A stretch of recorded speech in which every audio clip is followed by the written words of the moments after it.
그러면서 이제 준호에게 억지로 잔뜩 술을 먹이고요.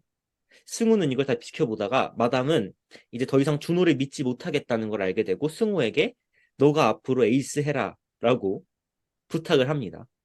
그런데 또 승우는 마담을 배신할 계획을 세우고 있었어요. 준호의 편에서.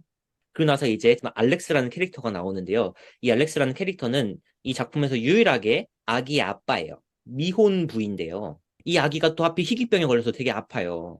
그런데 이제 수술비를 마련해야 되는데 이제 이 아빠는 또 정신 못 차리고 도박 중독자예요. 그래서 돈을 벌만 하면 다 도박에 갖다 쓰고 벌만 하면 다 도박에 갖다 쓰는데 드디어 아이에게 기증자가 나타납니다. 그런데 수술비가 없어요. 그래가지고 이제 옆박스 경쟁자에게 돈을 마이킹이라 그래서 앞으로 거기서 일할 테니까 꿔달라고 부탁을 하는데 이제 마담이 그걸 알게 되죠. 하필 마담이 그 옆박스에 돈을 꾸겠다는 것을 알게 된 날이랑 민혁이 오디션을 보겠다는 것을 알게 된 날이 본인의 생일 파티였어요. 그래서 마담의 생일 파티 날 아주 난리가 납니다. 열심히 생일을 준비하다가 다 뒤집어지고 그래서 파티는 끝났어라는 노래를 부릅니다. 노래 제목도 파티는 끝났어. 후의 제목이 더 중요한데 굉장히 진지한 넘버 제목인데 관성의 법칙이라는 장면이에요. 그래서 관성의 법칙이라는 넘버가 굉장히 이 작품의 하이라이트 넘버인데 마담이 알렉스에게 너 돈 어떻게 벌 거야 하니까 알렉스가 열심히 벌겠습니다 라고 하니까 마담이 열심히 벌면 안 되지 열심히 살지 말라 열심히 살면 열심히만 산다 관성의 법칙이 있다 한 번 방향이 정해지면 계속 그 길로 가야 된다 멈추거나 더 누를 수 없다 이런 넘버를 불러요. 이 작품의 하이라이트 넘버이고요. 이 작품이 정해진 결말을 암시하는 넘버입니다. 마담이 생일 파티 날 피투성이로 들어오는데요. 앞서 서사가 다 지워진 지원이라는 캐릭터를 마담이 해쳤다는 것을 암시합니다. 그런데 어떻게 해쳤는지까지는 작품에 나오지 않고 그냥 마담이 피투성이로 지원이 꽃뱀이라고만 대사로만 언급이 돼요. 그러니까 이제 준호는 화가 납니다. 사랑하는 지원이 털끝 하나라도 건드리면 가만히 있지 않겠다. 그러니까 마담은 그래 네가 내 아내랑 불륜을 하고 있었구나 하고 또 화를 내고요. 승우에게 지원을 빼돌리고 준호를 묶어놔라라고 하는데 승우는 지원을 빼돌리기만 하고 마담의 뒤통수를 칩니다. 이제 서로가 서로를 배신하는 두뇌 게임이 시작됩니다. 그러니까 마담은 준호도 자기를 배신하고 승우가 준호의 편에서 자기를 배신했다는 사실을 알게 돼가지고 더 화를 내면서 알렉스에게 준호를 묶어놔서 죽기 직전까지 가고 지원을 찾아보라고 합니다. 그리고 지원을 납치한 사람을 찾으면 죽여버리라고 합니다. 그런데 알렉스는 차마 사람을 죽이진 못해요. 이거는 이해력의 문제가 아니라 일단 너무 연관성이 없는 에피소딕한 사건들, 자극적인 사건들의 나열 같은 느낌이 저에게는 듭니다. 제가 안 이걸 봤기 보지 때문에 않아서 그런지. 저는 이 그래서 정도 들으면 된 것 같아요. 아직도 안 나왔어요. 아직도 안 아직도 멀었나요? 아, 정말. 그리고 마담은 민혁이 배우를 할 수 없도록 민혁이 사실 포빠 선수 출신의 불법 촬영남이라는 기사를 내보내게 합니다.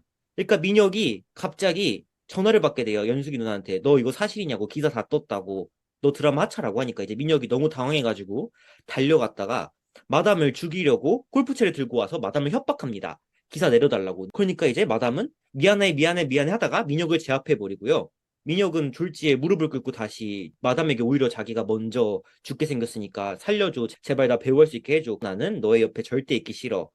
너무 지옥 같아. 그러니까 제발 나를 보내줘라고 하니까 마담은 그래 알았어 라고 하고 나서 이제 다시 기자에게 연결해서 5천만 원 더 줄 테니까 아까 올렸던 기사 다시 내려주세요라고 하니까 기자는 5천만 원 준다 그러니까 이제 그래 내려드릴게요 라고 하죠.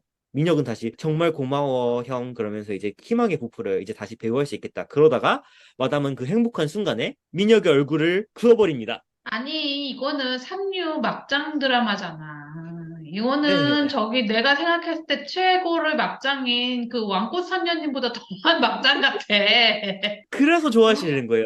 아, 인기가 많잖아요. 배우 팬분들 사이에서 이런 얘기가 있어요. 내가 좋아하는 배우가 울고 바닥을 기는 게 제일 재밌다 그러는데 이 비스트란 작품은 정말 모든 배역이 다 울고요. 다 바닥을 깁니다. 정말 글자 그대로. 그 마니아분들이 좋아하시는 공식을 아주 충실하게 따르는 작품이고요. 민혁은 결국 배우를 못하게 됐고 준호가 계속 지원을 찾고 있는데 승우가 준호에게 전화를 해서 클럽 개츠비로 가보라고 전화를 합니다. 그래서 준호와 재현이 다시 재회를 하고요. 앞서 말했듯이 내가 너를 에이스를 만들어주기 위해서 옆박스 친구 얼굴까지 그었잖아. 이런 대화를 하고 있는 그 상황에 배우를 못하게 된 민혁이 마담을 찌릅니다. 저도 사실 스토리를 보고 되게 자극적이고 내 스타일은 아니겠지 하고 안 보다가 보니까 재밌더라고요. 자극의 끝판왕으로 배우님들이 울고 기고 소리 지르면서 연기하니까 막상 보면 재밌어요. 저도 이걸 알겠습니다. 재밌게 볼 줄 몰랐는데 막상 보니까 또 재밌더라고요. 내가 이걸 재밌게 볼까 하고 심드렁하게 들어갔다가 아 그래 재미는 있는데 이 작품의 교훈은 무엇일까 이런 생각은 하게 되죠. 물론 모든 작품이 교훈이 있을 필요는 없죠. 뭐 어떤 건 교훈을 필요로 하고 어떤 건 아니고 그런데 어쨌든 이거는 약간 엔터테인의 끝판왕이다라는 느낌이 있는 것 같고 근데 사실 영화는 그래도 꽤 인간에 대한 의미를 진지하게 탐색하는 부분이 있었거든요. 근데 지금 뭐 제가 안 봤기 때문에 뭐라고 할 수 없지만 주스님만의 설명으로는 더 가볍고 더 막장으로 간 것 같아서 공연이 그래서 좀 저 개인적으로 좀 아쉽다는 생각이 드네요. 점점 더 영화보다 훨씬 더 어둡게 가다 보니까 배우님들의 연기랑 정서와 감정 상태로는 영화보다 훨씬 더 무겁다고 받아들이시는 관객분들도 많으시더라고요. 그래서 이제 그 감정선을 굉장히 좋아하시는 것 같아요. 음, 주인공 재현이 죽는 것도 공연하는 회차마다 달라진다고 하더라고요.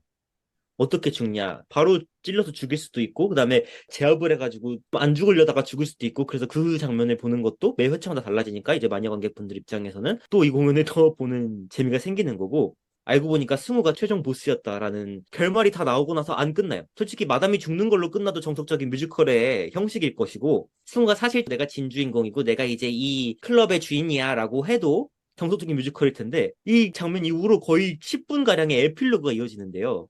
이 공연이 시작하기 특정 연도 전에 마담의 생일이 나옵니다. 그때는 굉장히 행복했던 생일이고요. 그날은 민혁이라는 친구가 처음으로 면접을 보러 온 날이에요. 그래서 마담의 생일에 와가지고 축하하면서 그 생일 파티를 촬영해주는 장면이 나오는데 그 장면은 진짜 거의 100% 애드립입니다. 그리고 그 장면의 길이도 차이가 나고요. 정말 어떤 내용이 나올지 모르는 거예요. 공연의 끝이.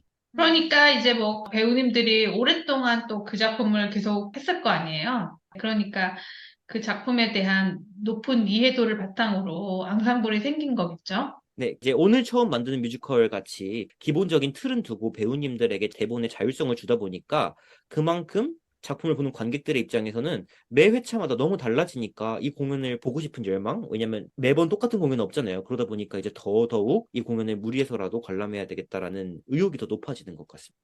지금 대학로에서 이런 공연을 보시는 그 마니아 분들의 작품에 대한 애정과 시각 이런 것들을 지금 우리 주스님이 굉장히 잘 설명을 하고 계셔서 대학로에서 이 공연 보셨던 분들은 너무 반가우실 것 같아요. 또 다행이네요. 다양성이 생겨서. 그리고 네오 프로덕션은 주로 재관람 카드의 혜택을 보통은 가장 상위 혜택이 6번이나 9번 그렇게 좀 많은 편인데 네오 프로덕션은 5번이고요. 매 공연마다 출연하는 배우의 얼굴 사진 모양의 도장을 찍어줘요. 마니아들 입장에서는 다른 공연보다 더 재관람을 할 의욕도 높아지고 5번이면 2번, 3번 보다 보면 5번 채워야 되지 않을까 하고 더 보게 되는 거죠. 근데 이제 5번 음. 보면 실황 OST의 솔로곡 버전이나 페어곡 버전이나 쿠폰팩을 준다고 합니다. 꾸준히 언급되고 있는 폴라로이드 데이랑 그러니까요. 폴라로이드가 유명하다는 얘기는 들었어요. 폴라로이드 배우 사진을 그렇게 나눠주는 걸 그렇게 좋아한다고 하시더라고요. 우리 마니아 분들께서.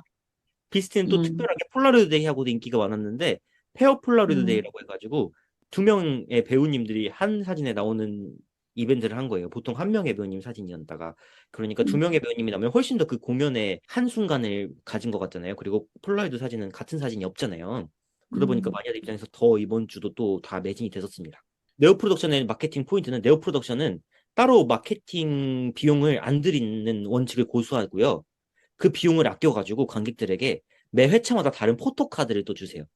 보통 일주일 정도만 하는 게 대부분인데 네오 프로덕션은 그래서 첫 공연부터 마지막 공연까지 다 다른 포토카드를 줍니다. 그게 일종의 마케팅 방식이라고 해요. 그거 하나 제작하는데 리플렛 가격보다도 안 하기 때문에 그렇게 관객들에게 돌려주자라는 마인드를 가지고 계셔가지고 사이찬미도 그렇고 비스티도 그렇고 매 공연마다 다른 포토카드를 증정을 합니다. 다음 주 같은 경우에는 5개 도장 적립을 2개 주는 더블 적립 데이 같은 것도 하고 포토카드 같은 경우에도 이전에 증정했던 포토카드 중에 관람을 못한 회차가 있을 수도 있잖아요. 그거를 보통은 교환해야 되는데 그게 어쨌든 남았으니까 관객분들에게 1+1으로 선택하고 싶은 다른 포토카드를 받을 수 있는 그런 이벤트들도 한다고 하니까 많이 참고하시어서. 좋아하시는 분들한테는 굉장한 정보가 되겠네요. 그리고 이것도 MD가 굉장히 다양해요. 무대 배지, 케이크 배지, 돈박스 배지, 그다음에 키링, 그다음에 술잔도 팔고요. 라이터도 팔고요. 이제 다 담배를 핍니다. 등장인물이 이 금연의 시대에서 어떻게 이렇게 큰 사랑을 받는지 한번 소개해드리고 싶어서. 그리고 좋은 쪽이든 안 좋은 쪽이든 말할 거리가 굉장히 많다고 생각했는데 정말 술술술술 말을 줄였음에도 불구하고 굉장히 말할 거리가 많이 나오는 작품이었던 것 그러네요. 아니, 같습니다. 근데 지금 이게 정말 분석을 하면 굉장히 재미있을 정도로 대학로 우리 관객분들이 한국의 창작 뮤지컬을 비롯해서 특별히 창작 뮤지컬에 더 이렇게 애정을 가지시고 그 한국 뮤지컬 시장을 유지하는 데 진짜 큰 힘이 되고 계신 것 같아요. 근데 이제 그분들이 지금 우리 주스님께서 얘기하시는 이런 여러 가지 작품에 대한 세계관, 이런 것들, 그다음에 주제의식, 뭐 지금 오늘 이야기한 거는 사실 전 굉장히 좀 충격이었거든요. 아, 이런 거까지도 이거를 우리 대학로에서 보시는 그 많은 마니아 관객분들이 수용을 하시는구나. 작품의 다양성이라고 우리 해두죠. 어쨌든 큰 공부가 되는 그런 시간이었던 것 같아요. 많이 앞으로도 한국 뮤지컬을 위해서 많이 좀 봐주시고 애정을 가져주시면 좋을 것 같습니다. 별점 매기는 거 해야 되잖아요, 참. 비스티의 별점은 별 3개 반 드리도록 하겠습니다. 앞서 말씀드렸다시피 비스티라는 작품에 교훈은 없어요. 그럼에도 불구하고 이 작품을 한 번쯤 관람하셨으면 좋겠다고 생각하는 지점은 이 작품이 10년 가까이 오랫동안 마니아 관객들의 사랑을 받은 만큼 배우님들이 주는 합과 엔터테인적인 요소가 정말 대단하다고 생각을 하거든요. 그렇기 때문에 대학로에서 이 작품이 사랑받는 이유를 직접 관객 여러분들이 한번 확인해 보시면 좋을 것 같습니다. 그럼 여러분 저희는 다음 리뷰에서 다시 새로운 공연으로 찾아뵐게요. 여러분 안녕! 안녕. 안녕.